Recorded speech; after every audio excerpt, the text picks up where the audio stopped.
ഇന്ന് ഈ വേദിയിൽ നമ്മൾ പഴയ നിശ്ചയിച്ചതുപോലെ തന്നെ നമ്മുടെ അധ്യക്ഷനായിരിക്കുന്നതിന് സുതിലയുടെ പ്രസിഡന്റ് കൂടിയായിട്ടുള്ള ശ്രീ ഗണേശൻ അവരെ ഞാൻ വേദിയിലേക്ക് സ്വാഗതം ചെയ്യുന്നു.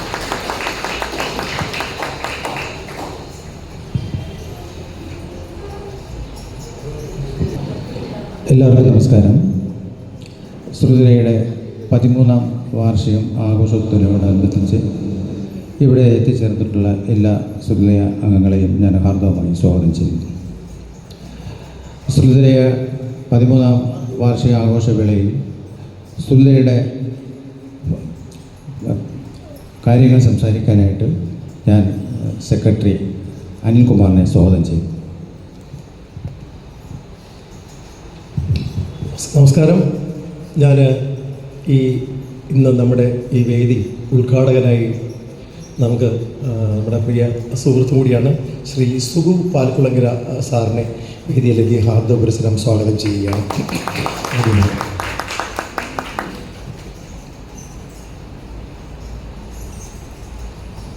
പിന്നെ ഇവിടെ എത്തിച്ചേർന്ന എല്ലാ സുതിലയുടെ ഗായകർക്കും സുതിലയുടെ പേരിൽ സ്വാഗതം അർപ്പിക്കുന്നു. ഓരോ വ്യക്തികളോടും വളരെയേറെ സ്വാഗതം എടുത്ത് പറയേണ്ടതുണ്ട്. കാരണം നമ്മുടെ തിരക്കുകളിൽ നിന്നൊക്കെ മാറിയിട്ട് ഒരു സൺഡേ ഒത്തുകൂടുന്ന ഒരു കുടുംബ സംഘമാണ്. ഇതിനകത്ത് എത്തിച്ചേർന്ന എല്ലാവർക്കും സ്വാഗതം മോതുകയാണ്. ഒപ്പം ആദ്യമായിട്ട് നമ്മുടെ ഒരു നല്ല ടീമിനെ നമുക്ക് കിട്ടി. കാര്യം ഒരു സെറ്റ് ടീം, മറ്റേത് അവിടെ ഇവിടെ നിന്നൊക്കെ നമ്മളെ കളക്ട് ചെയ്താണ് ഓർക്കസ്ട്ര ടീമിനെ കൊണ്ടുവരുന്നത്. പക്ഷേ ഇത് ഒരു സാഗരയുടെ ഒരു തിരുവനന്തപുരത്ത് അട്ടക്കുളങ്ങരയിലുള്ള സാഗര ഓർക്കസ്ട്ര നമുക്കറിയാമായിരിക്കും. എൻ്റെ കൊച്ചുനാൾ മുതൽ ഒരു കോളേജ് ലെവലിൽ പഠിക്കുന്ന സമയത്ത് ഞാൻ എവിടെ ഉണ്ടെങ്കിൽ ഈ സാഗര പരിപാടി കാണാൻ പോകും. ഗാനമേള കേൾക്കുന്ന ഒരു ഇഷ്ടമാണ്. അപ്പോൾ അങ്ങനെ ഞാൻ ഈ സാഗരയുടെ ഗാനമേള എൻ്റെ വീട്ടിനടുത്താണ്. അവിടെ നിന്ന് 2 കിലോമീറ്റർ ഉള്ളതുകൊണ്ട് ഞാൻ ആ ഗാനമേള കേൾക്കാൻ പോകുന്നുണ്ട്. സാഗര എനിക്കതിൽ പാടണമെന്ന് ആഗ്രഹമുണ്ട്. ഒരു നാസർ ഇടയ്ക്ക് സംസാരിച്ച് ഞാൻ എൻ്റെ വീട്ടിൻ്റെ അടുത്തൊരു പ്രോഗ്രാം വന്നപ്പോൾ ഞാൻ സ്റ്റേജിൽ കയറി പാടി. അപ്പോൾ അങ്ങനെയൊക്കെ നമുക്കൊരു ത്വര ആണല്ലേ. പുതിയ ആൾക്കാർക്ക് അറിയില്ല എന്താണ് ത്വര എന്നുള്ളത്. പാടാനുള്ളൊരു ആഗ്രഹമാണ്. അതുകൊണ്ട് നല്ലൊരു ടീം ഇവിടെ എത്തിച്ചേർന്ന സാഗര ടീമിലെ ഓർക്കസ്ട്ര ടീമിനെ ഞാൻ ഹാർദവമായി സ്വാഗതം മുതുന്നു. അതോടെ തന്നെ നയാസ് നമ്മുടെ സുഹൃത്താണ്. നയാസുമായിട്ടൊരു 4-5 വർഷത്തെ പരിചയം ഉണ്ട്. ഞങ്ങളുടെ സുതിലയുടെ പ്രോഗ്രാമിന് മിക്കവാറും പുള്ളിയുടെ സിസ്റ്റമാണ് വയ്ക്കാറുള്ളത്. നമ്മൾ സ്വന്തമായിട്ട് ഇപ്പം സിസ്റ്റം വാങ്ങിയതുകൊണ്ടാണ് ഞങ്ങൾ മന്ത്ലി പ്രോഗ്രാമെല്ലാം ഓപ്പറേറ്റ് ചെയ്യുന്നത്. നയാസിനെയും ഈ വേദിയിലേക്ക് ഞങ്ങൾ ഹാർദവമായി സ്വാഗതം ചെയ്യും. പെട്ടെന്ന് ഒരുപാട് കാര്യങ്ങൾ എന്നും പറഞ്ഞിട്ടുള്ളതാണ്. ഇന്ന് 2 വാക്ക് പറയുകയാണ്. സുതിലയെ തുടങ്ങിയിട്ട് ആൾറെഡി 15 വർഷം ആയിട്ടുണ്ട്. ഇന്ന് 13ാം വർഷം ആഘോഷിക്കുന്നത് എന്തുകൊണ്ടെന്ന് വെച്ച് കഴിഞ്ഞാൽ നമ്മൾ സ്വന്തമായിട്ടൊരു സിസ്റ്റത്തിൽ ആദ്യമേ ഒരു 12 ചാനൽ സിസ്റ്റം ഒരു മിക്സർ വാങ്ങി ഓപ്പറേറ്റ് തുടങ്ങിയത് ഈ 13 വർഷമായിട്ടാണ്. ഈ 13 വർഷത്തിൽ ആദ്യത്തെ പരിപാടി ഉദ്ഘാടനം ചെയ്തത് കൊല്ലം തുളസി സാറ്, ശ്രീമാൻ കൊല്ലം തുളസി സാറും ഒപ്പം അഖില ആനന്ദ് സിംഗറാണ്, സീരിയൽ ആക്ട്രസ്. അപ്പോൾ അവരും കൂടെ ചേർന്നാണ് ഞങ്ങൾ പേട്ട സ്കൂളിൽ വെച്ച്, ഞങ്ങൾക്ക് ഫണ്ടൊന്നുമില്ല, പേട്ട സ്കൂളിൽ വെച്ച് സ്കൂളിലെ ഹാള് വാടകയ്ക്ക് എടുത്തുകൊണ്ട് ബെഞ്ചിലിരുന്നാണ് നമ്മുടെ ഉദ്ഘാടനം. ഒരു 50-നകത്ത് ആൾക്കാർ ഫാമിലി ഉൾപ്പെടെ വന്നിട്ട് 50 ഉള്ളൂ. അങ്ങനെയാണ് എൻ്റെ ഉദ്ഘാടനം കഴിഞ്ഞത്. സ്കൂളിലെ പ്രിൻസിപ്പൾ, അപ്പുറത്തുള്ള ഗേൾസ് സ്കൂളിലെ പ്രിൻസിപ്പൾ, അവരൊക്കെ ചേർന്നിട്ട് പിന്നെ ഒരു സോഷ്യൽ വർക്കർ ഷീല മാഡം ഞങ്ങളോടൊപ്പം എപ്പോഴും ഉണ്ടാകുന്നതാണ്. ഇപ്പോൾ ഇന്ന് വരാൻ സാധിക്കില്ല എന്ന് പറഞ്ഞിട്ട്. അപ്പോൾ അങ്ങനെ തുടങ്ങിയ ഒരു സംഘടന ഇന്നിപ്പം 210 പേര് ഞങ്ങളോടൊപ്പം ഉണ്ട്. 210 നല്ല പാട്ടുകാർ. പലപ്പോഴും ഈ ഒരു 6 വർഷം മുമ്പേ നമ്മുടെ ഒരാൾ പാട്ട് കേട്ടപ്പോൾ നമ്മുടെ ആൾക്കാർ എങ്ങനെ പാടുന്നത് എൻ്റെ അടുത്ത് ചോദിച്ചു. അപ്പോൾ ഞാൻ പറഞ്ഞു എല്ലാം റെഡിയാക്കാം. കൃത്യമായി 1 വർഷം കഴിഞ്ഞ് ഇവിടെ വന്നിട്ട് പറഞ്ഞു എല്ലാം ഭയങ്കര പാട്ടുകാരാണ് സാറേ, ഇതെങ്ങനെ മാറിയെടുത്തു എന്നുള്ളത്. ഞങ്ങളെടുക്കുന്നൊരു എഫർട്ട് അതുകൊണ്ട് ശരിക്കും ഞങ്ങളത്ര റിസ്ക് എടുക്കുകയാണ്. കഴിഞ്ഞ ഓർക്കസ്ട്ര റിഹേഴ്സലിന് മുന്നേ തന്നെ ഞങ്ങളൊരു കരോക്കെ റിഹേഴ്സൽ വെച്ചു. അന്ന് വന്നവർക്ക് ഒരുപാട് മാറ്റം ഇന്നുണ്ട്. പക്ഷെ അന്ന് വരാതെ ഞാൻ വലിയ പാട്ടുകാരെന്ന് പറഞ്ഞിരുന്നവർക്ക് ഓർക്കസ്ട്ര റിഹേഴ്സലിന് പാടാൻ ബുദ്ധിമുട്ടുണ്ടായിട്ടുണ്ട്. അപ്പോൾ ഞങ്ങളീ കഴിഞ്ഞ 2 സൺഡേയും ബുദ്ധിമുട്ടിയത് ഞങ്ങൾക്കൊക്കെ ഒരുപാട് ആവശ്യമുണ്ട്. അപ്പോൾ അതിൽ നിന്ന് മാറി കുറച്ച് സിംഗേഴ്സിനെ ഉണ്ടാക്കിയെടുക്കണം, പാട്ട് പാടാനുള്ള ഒരു ഭ്രാന്ത് എന്ന് പറയാം. ആ ഒരു ഇതുമായിട്ടാണ് ഞങ്ങൾ ഈ സംഘടനയുമായിട്ട് മുന്നോട്ടിറങ്ങിയത് തന്നെ. ഇതോടുകൂടി സുതിലയെ ചെയ്തിരിക്കുന്നത് 70 ചാരിറ്റി പ്രോഗ്രാമാണ്. 70 ശ്രീത്ര പോർ ഹോം, അതുപോലെ തന്നെ സെൻട്രൽ ജയിൽ, സബ് ജയിൽ, എല്ലാ ഓൾഡ് ഏജ് ഹോമുകളിലും. തിരുവനന്തപുരത്ത് നമുക്ക് അറിയപ്പെടാത്ത ഓൾഡ് ഏജ് ഹോമൊന്നുമില്ല.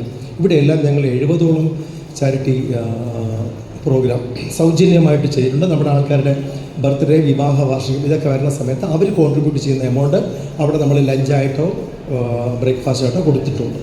അങ്ങനെ ഒത്തിരി പ്രോഗ്രാം ചെയ്തിട്ടാണ് ഈ സംഘടനയെ പറ്റി അറിവില്ലാത്തവർക്ക് പറഞ്ഞിരുന്നത്. അപ്പോൾ അങ്ങനെ വളർന്ന സംഘടന ഇന്ന് 210 പേരുള്ള സംഘടനയായി മാറിയിരിക്കുന്നു. മറ്റു സംഘടനയെ പോലുള്ള 210 പേർ ആയിട്ട് വളരെ പേഴ്സണലായിട്ട് അടുപ്പം സംഘടനയ്ക്കുണ്ടെന്നുള്ള ആര് ഏതെന്ന് അറിഞ്ഞൂടാ, പലർക്കും പേര് പോലും അറിയത്തില്ല. വ്യക്തമായിട്ട് അവരുടെ പേരും കംപ്ലീറ്റ് ഹിസ്റ്ററിയും എനിക്കും അറിയാം, നമ്മുടെ ആൾക്കാർക്കും അറിയാം. അത്രത്തോളം ഇൻറ്റിമസീഡാണ് ഈ സിദ്ദുലയുടെ ആൾക്കാരുമായിട്ട്. അങ്ങനെ ഒരു കൂട്ടിസം അല്ലേ, ഒരു ഗ്രൂപ്പിസമാണ് നമ്മൾ ഇവിടെ ഉള്ളതെന്ന് പറയാം. ഏത് സമയവും ഉപയോഗിക്കുന്ന കരമൊക്കെ അയച്ചു കൊടുക്കാറുണ്ട്. പിന്നെ ഏത് സമയവും ഇപ്പോഴും വിളിച്ച ഹാൾ എവിടെയെന്ന് ചോദിക്കുകയാണ്. ഇതൊക്കെ നമുക്ക് അറ്റൻഡ് ചെയ്യാൻ സമയമില്ല, എങ്കിൽ പോലും ഞങ്ങൾ അത്തരത്തിൽ അവരെ അറ്റൻഡ് ചെയ്ത് അവർ ലീഡ് ചെയ്ത് ഇവിടെ കൊണ്ടുവരുന്നുണ്ട്. അപ്പോൾ ഞങ്ങളോടൊക്കെ സഹകരിക്കുന്ന സുന്ദരയുടെ എല്ലാ ഗായകർക്കും ഹാർദവമായ സ്വാഗതം ഓതുകയാണ്. ഇന്ന് എത്താൻ പറ്റിയില്ല, അവർ ഞങ്ങളെ വിളിച്ച് അറിയിച്ചു, വളരെ സോറി അറിയിക്കണം എന്ന് പറഞ്ഞ് ഇനിയൊരു വേദിയിൽ എത്താമെന്ന് അറിയിച്ചിട്ടുണ്ട്. പക്ഷേ ഇനി നമ്മൾ അടുത്ത വാർഷികം നടത്തുന്ന സമയത്ത് പുതിയ ഗസ്റ്റിനെ ആയിരിക്കും ഞങ്ങൾ ഇൻവൈറ്റ് ചെയ്യുന്നത്. എന്തായാലും എത്തിച്ചേർന്ന എല്ലാവർക്കും നല്ല ഇവിടെ പാടിയ പാട്ടിൽ ഇതുവരെ ഏതാണ്ട് 50% പാട്ട് കഴിഞ്ഞു. അതിൽ 1-2 പാട്ട് ഒഴിച്ചു ബാക്കി എല്ലാം പെർഫെക്ഷൻ ആയിരുന്നു. ഓർക്കസ്ട്ര ടീം എന്ന് പറയുകയുണ്ടായി. എന്താ പറയുക, 2 പാട്ട് അത് ഓർക്കസ്ട്ര ലീഡ് ചെയ്ത് പോയി. കറക്റ്റായിട്ട് ടൈമിങ്ങിൽ പോകാൻ പറ്റില്ല. എല്ലാവരും അങ്ങനെ അല്ല, എല്ലാവരും വലിയ പാട്ടുകാരൊന്നുമല്ല, നമ്മളും ആരും പാട്ടുകാരല്ല. പക്ഷെ നമുക്ക് പാട്ടുകാരെ പ്രോത്സാഹിപ്പിച്ചുകൊണ്ട് വരണം, അവരെ ഈ തട്ടിൽ നിർത്തണം. ഒരു 2-3 ഓർക്കസ്ട്ര വെച്ച് ഒരു തട്ടിക്കൂട്ട് പരിപാടി നടത്തിയാൽ ഗാനമേള ചെയ്യാൻ പറ്റും. പക്ഷേ 5 പീസ് വെച്ച് ഫുൾ സിംഗ് യൂണിറ്റ് എന്ന് പറയുന്നത് എപ്പോഴും 5 ഓർക്കസ്ട്ര വേണം. അതുകൊണ്ടാണ് ഇന്ന് 5 പീസ് ഓർക്കസ്ട്ര വെച്ചത്. ഓർക്കസ്ട്രക്കാർ നമ്മളിപ്പോൾ റേറ്റ് കൂടുതൽ വാങ്ങിയെന്ന് ആർക്കെങ്കിലും സംശയം ഉണ്ടാവും. ഒരിക്കലും സംശയിക്കേണ്ട. കഴിഞ്ഞ പ്രാവശ്യം 1500 രൂപയാണ് സുന്ദരലിയ കളക്ട് ചെയ്തത്. ഇന്ന് 1200 രൂപയായി. എന്തുകൊണ്ടെന്ന് വെച്ച് കഴിഞ്ഞാൽ പല സംഘടനകളും 600-നും 500-നൊക്കെ പ്രോഗ്രാം ചെയ്യുന്നുണ്ടെന്ന് പറയുന്നുണ്ട്. അതുകൊണ്ടാണ് ഞങ്ങൾ ഇനി കുറച്ച് വന്നത്. പക്ഷേ നമുക്ക് ഫണ്ടിൽ നിന്ന് പൈസ ഇതിലേക്ക് കൊടുക്കേണ്ടി വരും.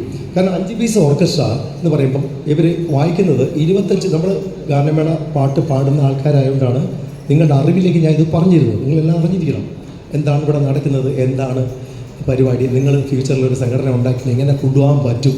ഒത്തിരി ആൾക്കാർ ഇന്ന് ഈ 15 വർഷമായിട്ട് ഞങ്ങളുടെ സംഘടന വന്ന ഒരുപാട് ആൾക്കാർ ഒത്തിരി സംഘടന ഉണ്ടാക്കി പോയിട്ടുണ്ട്. സുഹൃത്തിലേക്ക് വളരെയേറെ ചാരിതാർത്ഥ്യം അതിനകത്തുണ്ട്. കാര്യം ഞങ്ങളവിടെ വന്നിട്ട് പോയതുകൊണ്ടാണ് അവർക്കൊരു കറേജ് ഉണ്ടായി.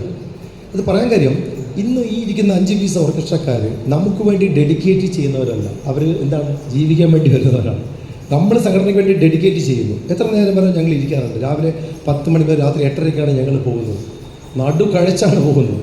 എല്ലാം ഏജിലായിട്ടുള്ള ആൾക്കാരാണ്. അപ്പം നമ്മൾ അതിനകത്ത് അങ്ങനെ ഒരു ഇതിൽ പോകുമ്പോൾ ഈ ഓർക്കസ്ട്രക്കാർ ഇന്നിപ്പോൾ ഡെഡിക്കേഷൻ ചെയ്യുന്നുണ്ട്. നമുക്ക് പരിചയപ്പെട്ടുള്ളവരാകുന്നുണ്ട്. 50 പാട്ട് ആരും വായിക്കത്തില്ല. ഒരു ഗാനമേള 2.5 മണിക്കൂറോ 2.25 മണിക്കൂറോ കൊണ്ട് 25 പാട്ടിൽ 26 പാട്ട് വായിച്ചാൽ മതി, അവർക്ക് ആ കാശ് കിട്ടും. പക്ഷെ അവർ ഇപ്പം വന്നത് ഒരു 4 പ്രോഗ്രാമിൻ്റെ ടൈം എടുത്തിരിക്കുകയാണ്. കാര്യം ഇന്ന് 50 പാട്ടെന്ന് പറയുമ്പോൾ 2 പ്രോഗ്രാം ടൈം, ദെൻ റിഹേഴ്സലിന് ഇതിനേക്കാൾ കൂടുതൽ സമയം എടുത്തു. 4 പ്രോഗ്രാമിൻ്റെ ടൈമാണ് അവർ വായിക്കുന്നത്. അവരെ സംബന്ധിച്ചിടത്തോളം 4 പ്രോഗ്രാമിന് കിട്ടുന്ന കാശ് കിട്ടണ്ടേ അല്ലേ. ഇപ്പം നമ്മളുമായിട്ട് ഓരോ ഡിസ്കഷനിൽ കുറച്ച് നമ്മുടെ സംഘടന ഇങ്ങനെയൊക്കെയാണെന്ന് പറഞ്ഞുകൊണ്ട് നമ്മുടെ സുഹൃത്തുക്കളായതുകൊണ്ടും കുറച്ച് റെഡ്യൂസ്ഡ് ആയിട്ടുണ്ട് എമൗണ്ട്. അതുകൊണ്ട് ഞാൻ പറഞ്ഞു വന്നത് ഈ സംഘടന സംഘടിപ്പിക്കുന്നതിലുണ്ടാകുന്ന ചില ബുദ്ധിമുട്ട് ഇവിടെ പലർക്കും അറിയാം. പല ഗ്രൂപ്പുകളുടെ അഡ്മിൻസ് ഇരിപ്പുണ്ട്, എൻ്റെ ബുദ്ധിമുട്ട് അവർക്കറിയാം.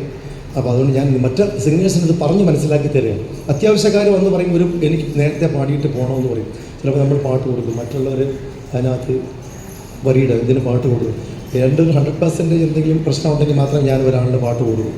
ഇപ്പോൾ ബിന്ദു ഒരു ചെറിയ തലക്കറക്കമുള്ളൊരു കുട്ടിയാണ്. അതിന് നമ്മൾ കൊടുത്തില്ല, കറക്റ്റ് ടൈമിനെ കൊടുത്തിട്ടുള്ളൂ. കാര്യം നേരത്തെ പാട്ട് വേണമെന്ന് ആവശ്യപ്പെട്ടു. കാര്യം ഇയർ ബാലൻസിൻ്റെ ഇഷ്യൂ ഉണ്ട്. ഇവിടെ ഷുഗറിൻ്റെ പ്രശ്നമുള്ളവരുണ്ട്, ഹാർട്ട് സംബന്ധമായ ഉണ്ട്. നമുക്ക് എല്ലാവർക്കും ഒരു കൺസെഷൻ ചെയ്യാമെന്ന് വെച്ച് കഴിഞ്ഞാൽ ഒരിക്കലും നടക്കില്ല അല്ലേ. നമുക്ക് പാടിയിട്ട് പോകണം എന്നുള്ളതാണ്. ഇപ്പോൾ ഇത്രയും ആൾക്കാർ ഇവിടെ ഇരിക്കുന്നപ്പോൾ വളരെ സന്തോഷം തോന്നുകയാണ്. പാടിയവരാരും പോയില്ല എന്നുള്ളൊരു സന്തോഷം. സാധാരണ എൻ്റെ പാട്ട് കഴിഞ്ഞ് പോകും എന്നുള്ളതാണ്. പക്ഷെ അതല്ല വേണ്ടത്. ഞാൻ പാടും, എൻ്റെ പാട്ടുകാരെ കേൾക്കണം എന്നല്ല, ഞാൻ എങ്ങനെ പാടുന്നു, മറ്റുള്ളവരെക്കാൾ ഞാൻ എങ്ങനെ പാടുന്നു എന്നറിയണമെങ്കിൽ മറ്റുള്ളവരുടെ പാട്ട് കേൾക്കണം. ദാസേട്ടൻ്റെയും ചിത്രയുടെയും പാട്ട് കേട്ടാൽ പോരാ. എൻ്റെ ഗ്രൂപ്പിൽ, ഞാൻ പോകുന്ന ഗ്രൂപ്പുകളിൽ ഞാൻ എന്നെക്കാൾ മറ്റൊരു ആൾ എങ്ങനെ പാടുന്നു എന്നറിഞ്ഞാൽ മാത്രമേ എനിക്കത് ഡെവലപ്പ് ചെയ്യാൻ പറ്റൂ. മനസ്സിലായോ? അല്ല ഞാൻ വന്ന് പാടി എൻ്റെ പാട്ട് കഴിഞ്ഞ് കൈയടിച്ചു, ആ കൈയടിയൊക്കെ വൃദ്ധയാണ്, ചുമ്മാ അടിച്ച് അവർ പാസ്സാക്കുന്ന. നമ്മൾ പാട്ട് കേൾക്കണം. ഇന്നിപ്പോൾ എല്ലാവരും ഇവിടെ ഇരിപ്പുണ്ട്. കഴിയുന്ന സമയം ഇരിക്കുക. നമ്മൾ ഏത് പ്രോഗ്രാമിന് പോയാലും മിനിമം ഒരു സിനിമ കാണുന്ന സമയം ഇരിക്കണം. 3 മണിക്കൂർ ഇരിക്കണം, പാട്ട് കേൾക്കണം, പാട്ട് ആസ്വദിക്കണം. ആ സമയത്ത് കിട്ടുന്ന ഒരു മെഡിറ്റേഷൻ എന്ന് പറയുന്നത് മെഡിറ്റേഷനാണ്. പാട്ട് ആസ്വദിക്കുന്ന ആളിനെ സംബന്ധിച്ചിടത്തോളം എല്ലാ റിസ്ക്കും മറന്ന് ആ ഒരു 3 മണിക്കൂറോ നിങ്ങൾ 5 മണിക്കൂറോ ഈ വേദിയിലിരിക്കുകയാണെന്നുണ്ടെങ്കിൽ തീർച്ചയായിട്ടും നിങ്ങൾ മെഡിറ്റേറ്റഡ് ആണ്. മനസ്സ് കോൺസെൻട്രേറ്റ് ചെയ്യാൻ പറ്റും. മനുഷ്യന് കോൺസെൻട്രേറ്റ് ചെയ്യാൻ ഒരിക്കലും പറ്റില്ല. നമ്മുടെ ജന്മത്തിൽ പറ്റത്തില്ല അല്ലേ. ഒരു മിനിറ്റിനകത്ത് നമ്മൾ എത്ര ചിന്തകളാണ് വരുന്നത് അല്ലേ? ഇതെപ്പോൾ ഇവിടെ ഇരിക്കുന്നു, നമ്മുടെ ചിന്ത വീട്ടിൽ പോയിട്ടുണ്ട്, ഓഫീസിൽ പോയിട്ടുണ്ട്, നാളത്തെ കാര്യങ്ങൾ എങ്ങനെ, മഴ പെയ്യും, പെട്ടെന്ന് ക്വിക്കാണ്. കമ്പ്യൂട്ടറിനേക്കാളും വളരെ ഫാസ്റ്റായിട്ട് മൂവ് ചെയ്യുന്ന ഒരു ബ്രെയിൻ ടെക്നോളജിയാണ്. പെട്ടെന്ന് മാറ്റാൻ പറ്റും. എന്നെ നിങ്ങൾ നോക്കിയിരിക്കുകയാണെങ്കിൽ മൈൻഡ് ഇവിടെ ആയിരിക്കില്ല പലരുടെയും. കാര്യം എന്താണ്? നമ്മുടെ ചിന്ത മാറും. നമുക്കൊണ്ട് ഈ അമ്പലത്തിൽ ചെല്ലുമ്പോൾ മണി അടിക്കുക, ഞാൻ ഹിന്ദുവായിട്ട് പറയാൻ കേട്ടോ, എനിക്ക് അതിൻ്റെ വിശ്വാസമില്ല. ഈ മണി അടിക്കുകയും അവിടെ എന്താണ് ഈ ശംഖു ഇതൊക്കെ ചെയ്യുന്ന സമയത്തുണ്ടല്ലോ, മനസ്സ് ഒരിടത്തും പോകില്ല. ഭയങ്കര സംഭവം. മനസ്സ് വേറെ ഒരിടത്തും പോകില്ല, അവിടെ കാണും. അപ്പോൾ ആ ഒരു മിനിറ്റെങ്കിലും ദൈവത്തിനെ പ്രാർത്ഥിക്കാം. ഒരു മിനിറ്റ് കോൺസെൻട്രേറ്റ് ചെയ്യാൻ കിട്ടിയെങ്കിൽ ഭയങ്കര ഭാഗ്യമാണ്. കിട്ടില്ല ഒരിക്കലും അല്ലേ? അപ്പം നമ്മൾ ചിന്തിച്ച് വട്ടായി പോകും. അതിനിടയിൽ ചെയ്യുന്ന സമയം ഒരു 3 മണിക്കൂറായാലും ഒരു പാട്ട് കേൾക്കാൻ നമ്മൾ മനസ്സ് വെക്കുകയാണെങ്കിൽ ആ ചെയ്യുന്നതിന് നമ്മുടെ ബ്രെയിനിൽ നിന്നുണ്ടാകുന്ന പ്രത്യേക ഉത്തേജക ശക്തിയിൽ നമുക്ക് കാര്യങ്ങൾ കോൺസെൻട്രേറ്റ് ചെയ്യാൻ പറ്റും. നമ്മൾ ഏത് എയിമിലേക്കാണോ കാല് വെച്ചിരിക്കുന്നത്, പാട്ട് പാടാനുള്ള എയിമിലേക്കാണ് ഇവിടെ വന്നിരിക്കുന്നതെങ്കിൽ ആ പാട്ട് ആസ്വദിക്കുകയാണെങ്കിൽ തീർച്ചയായിട്ടും ആ ഫീൽഡിൽ നമുക്ക് പ്രോഗ്രസ് ഉണ്ടാകും. അത് ഒത്തിരി കാര്യങ്ങൾ നിങ്ങൾക്ക് എന്നെക്കാളും അറിയാം എങ്കിൽ ഞാൻ പറയുകയാണ്. നമ്മൾ ഏത് കാര്യമാണോ ഏത് കാര്യമല്ല ആസ്വദിച്ച്, ഒരു ചായ കുടിക്കുമ്പോഴായാലും മൊബൈലിൽ നോക്കി ചായ കുടിച്ചിട്ട് കാര്യമില്ല. മൊബൈലിൽ എന്ത് ചായ കുടിച്ചും മധുരം എന്ന് പോലും ആൾക്കാർ എന്താ അറിയുന്നത്. നമ്മുടെ മക്കൾ എന്താണ് കഴിച്ചതെന്ന് രാവിലെ വൈകിട്ട് ചോദിച്ചാൽ അവർ അറിയില്ല. എന്ന് വെച്ചാൽ ഈ മൊബൈൽ കളിച്ചാണ് ബ്രേക്ക്ഫാസ്റ്റ് കഴിക്കുന്നത്. രാവിലെ ഇഡ്ഡലിയാണോ ദോശയാണോ കഴിച്ചത് അറിഞ്ഞില്ല, എന്തോ കഴിച്ചു എന്ന് പറയും. എന്താണെന്ന് വെച്ചാൽ അവിടെ ശ്രദ്ധിക്കുന്നില്ല. അപ്പോൾ നമ്മൾ ഒരു ആഹാരം കഴിക്കുമ്പോഴായാലും ചായ കുടിക്കുമ്പോഴായാലും അത് ആസ്വദിച്ച് കഴിക്കുകയാണെങ്കിൽ അത് ബോഡിയിൽ ഗുണം ചെയ്യും എന്നാണ് പറയുന്നത്. അത് മനസ്സ് സമ്മതിച്ചുകൊണ്ട് അത് കഴിക്കുകയാണ്. അതല്ലാതെ 4 വാക്കിൽ ചിന്തിച്ചുകൊണ്ട് ഒരു കാര്യത്തിലേക്ക് പ്രവേശിക്കും.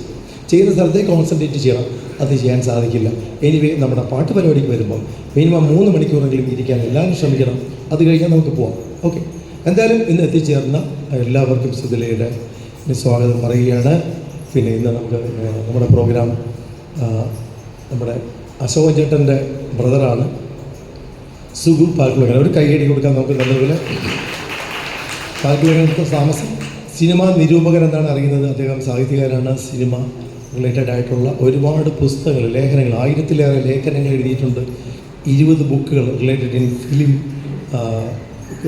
ഫിലിം ക്രിട്ടിക്സിനെ പറ്റി, ആർട്ടിസ്റ്റിനെ പറ്റി 20ഓളം ബുക്കുകൾ എഴുതിയിട്ടുണ്ട്. അതിൽ വയലാറിനെ പറ്റിയും ദേവരാജനെ പറ്റിയും പി ഭാസ്കരനെ പറ്റിയും ലാലേട്ടനെ പറ്റിയും മമ്മൂട്ടിയെ പറ്റിയും പ്രിയദർശൻ, പിന്നെ നമ്മുടെ ഡയറക്ടർ രാജശേഖർ, അപ്പോൾ അദ്ദേഹത്തെ പറ്റിയൊക്കെ അങ്ങനെ 20 ബുക്ക് എഴുതിയിട്ടുണ്ട്.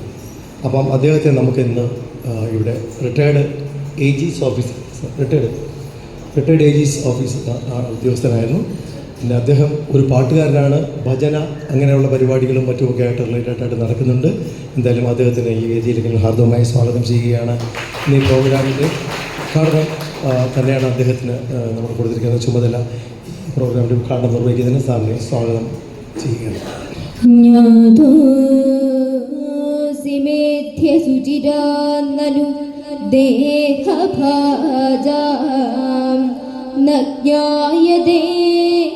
ഭഗവതോ ഗതിരിത്യവദ്യം നാന്യത്വദസ്തി ഭഗവന്നപി തന്ന ശുദ്ധം മായാ ഗുണവ്യതികരാത്